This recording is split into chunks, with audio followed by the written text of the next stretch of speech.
नमस्कार शिक्षक साथियों, बिहार विशिष्ट शिक्षक चैनल के कनमोल पेशकश शिक्षक संवाद के एक और फ्रेश एपिसोड में आप सभी शिक्षक साथियों का तहे दिल से स्वागत है। साथियों, सबसे पहले टीचर ऑफ द डे बनने के लिए Pawan Kumar ji from Madhepura and Neeraj Pankaj ji from Samastipur को मेनी कांग्रेचुलेशन। अगर आप भी बनना चाहते हैं टीचर ऑफ द डे तो इस वीडियो को शेयर करके अपने नाम और पता के साथ एक प्यारा सा कमेंट जरूर करिएगा। खबरों की सिलसिला स्टार्ट करें तो पहली बड़ी अपडेट साथियों, पहले ही अपडेट निकल के आ रही है। होली की छुट्टी पर बड़ा अपडेट है, शिक्षकों के लिए कंफ्यूजन खत्म। जी हां शिक्षक बंधुओं, बिहार शिक्षा विभाग की अवकाश तालिका को लेकर होली की छुट्टी पर चल रहा भ्रम अब पूरी तरह साफ हो गया है। कुछ जगहों पर 2 से 4 मार्च या 2 से 5 मार्च तक छुट्टी की चर्चाओं के बीच स्पष्ट कर दिया गया है कि बिहार शिक्षा विभाग द्वारा शिक्षकों के लिए जारी आधिकारिक अवकाश तालिका के अनुसार होली की छुट्टी केवल 3 और 4 मार्च को ही रहेगी। एचआरएमएस में 2 मार्च जिस दिन होलिका दहन सहित अन्य दिनों की छुट्टी दिखाना सभी विभागों के लिए बनी मिश्रित हॉलिडे लिस्ट के कारण है, जो सिर्फ शिक्षा विभाग पर लागू नहीं होती। वहीं विधान परिषद में 2 से 5 मार्च तक अवकाश की जो मांग रखी गई है वह अभी स्वीकृत नहीं है। इसीलिए जब तक कोई नया आधिकारिक आदेश जारी नहीं होता 3 और 4 मार्च की छुट्टी ही फाइनल और कंफर्म मानी जाएगी। तो ऐसे में साथियों अब आपकी सारी कंफ्यूजन दूर हो गई होगी। इस पर मैंने एक विस्तृत अपडेट दी है आपको कल वाली वीडियो में, तो आप जाके उस वीडियो को चेकआउट कर सकते हैं। वही नेक्स्ट अपडेट की रुख करें साथियों, तो बिहार में कक्षा 1 से 8 तक वार्षिक परीक्षा का पूरा कार्यक्रम जारी। SCERT ने शैक्षणिक सत्र 2025-26 के लिए राज्य के सभी सरकारी एवं सरकारी सहायता प्राप्त प्रारंभिक विद्यालयों में कक्षा 1 से 8 तक के छात्रों के वार्षिक मूल्यांकन परीक्षा की SOP और टाइम टेबल जारी कर दी है। परीक्षा 12 मार्च से 19 मार्च 2026 तक 2 पालियों में आयोजित होगी, जिसमें कक्षा 1 और 2 का मूल्यांकन मौखिक जबकि 3 से 8 की परीक्षा लिखित होगी। उत्तर पुस्तिकाएं 5 से 6 मार्च तक जिला मुख्यालय पहुंचेगी। मूल्यांकन कार्य 19 से 24 मार्च 2026 जिसमें ईद व बिहार दिवस को छोड़कर स्कूल कॉम्प्लेक्स स्तर पर होगा, जबकि 30 मार्च 2026 को PTM आयोजित कर अभिभावकों को रिजल्ट कार्ड सौंपे जाएंगे। परीक्षा को कदाचार मुक्त रखने के लिए दूसरे विद्यालयों से शिक्षकों की प्रतिनियुक्ति, नियंत्रण कक्ष की स्थापना और कड़े दिशा निर्देश लागू किए गए हैं। इसी के साथ बढ़ते हैं नेक्स्ट अपडेट की ओर। तो ई शिक्षा कोर्स पर 75% उपस्थिति वाले छात्रों का डाटा अपडेट अनिवार्य। जी हां शिक्षक बंधुओं, शिक्षा विभाग बिहार सरकार ने लाभुक आधारित योजनाओं जिसमें वित्तीय वर्ष 2024-25, 25-26 के तहत छात्रों को लाभ देने के लिए बड़ा और सख्त निर्देश जारी किया है।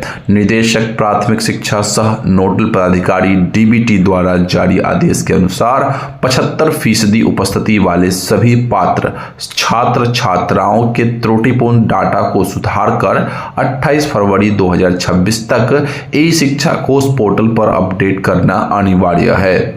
विभाग ने स्पष्ट किया है कि अब तक केवल 91% 2024-25 और 87% 2025-26 डाटा ही सुधारा गया है, जिसे लापरवाही माना गया है। तय तिथि के बाद प्रधानाध्यापक, BEO, DPO और DEO को कोई अतिरिक्त मौका नहीं मिलेगा और पूरी जवाबदेही संबंधित पदाधिकारियों की होगी। साथ ही लंबित डाटा पर स्पष्टीकरण भी अनिवार्य रूप से देना होगा। इसी के साथ बढ़ते हैं नेक्स्ट अपडेट की ओर। तो नए जिले से ही मिलेगा एरियर भुगतान, शिक्षा मंत्री का आया बड़ा बयान। जी हां शिक्षक बंधुओं, शिक्षा विभाग बिहार सरकार में सक्षमता परीक्षा उत्तीर्ण कर विशिष्ट शिक्षक बने तथा BPSC से चयनित प्रधान शिक्षक व प्रधानाध्यापकों के बकाया वेतन को लेकर उठे सवाल पर शिक्षा मंत्री श्री सुनील कुमार ने सदन में साफ किया कि HRMS पोर्टल के माध्यम से LPC आउट इन की प्रक्रिया पहले से व्यवस्थित है। नए जिलों में योगदान के बाद पूर्व जिले द्वारा LPC भेजे जाने पर HRMS में पूरा वेतन डाटा स्वतः ट्रांसफर हो जाता है, जिससे पूर्व पदस्थापन अवधि का बकाया वेतन व अंतर वेतन नए जिले से ही भुगतान योग्य है। मंत्री ने स्पष्ट कहा है कि इस व्यवस्था के तहत कई मामलों में बकाया भुगतान किया भी जा चुका है, इसीलिए अलग से किसी नई व्यवस्था की आवश्यकता नहीं है और भुगतान HRMS प्रक्रिया के अनुसार ही सुनिश्चित किया जाएगा।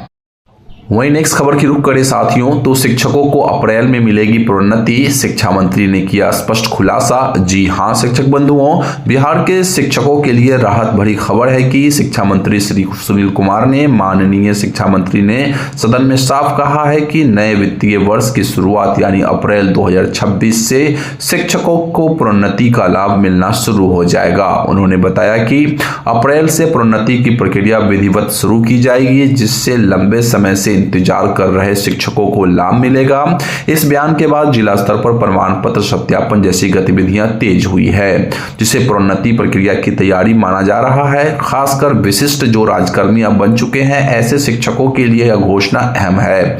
शिक्षा मंत्री के स्पष्ट वक्तव्य से यह संकेत मिला है कि शिक्षा विभाग बिहार सरकार अब प्रोन्नति के मामले में आगे बढ़ चुका है और अप्रैल से इसका असर जमीन पर दिख सकता है। तो साथियों, अगर आप इंतजार में हैं आपकी प्रोन्नति कब होगी, तो ये तिथि आपके लिए सबसे बढ़िया है। अप्रैल 2026 आपकी प्रोन्नति यहां से प्रारंभ होना स्टार्ट हो जाएगी। वहीं बढ़ते हैं नेक्स्ट अपडेट की ओर साथियों, तो इंटर परीक्षा 2026 बहुवैकल्पिक प्रश्नों की उत्तर कुंजी जारी। जी हां शिक्षक बंधुओं, बिहार विद्यालय परीक्षा समिति ने इंटरमीडिएट वार्षिक सैद्धांतिक परीक्षा 2026 में पूछे गए वस्तुनिष्ठ यानी ऑब्जेक्टिव प्रश्नों की उत्तर कुंजी जारी कर दी है। यह उत्तर कुंजी कला, विज्ञान, वाणिज्य और व्यावसायिक पाठ्यक्रम के सभी सैद्धांतिक विषयों के लिए विषय विशेषज्ञों द्वारा तैयार कर समिति की आधिकारिक वेबसाइट पर अपलोड कर दी गई है।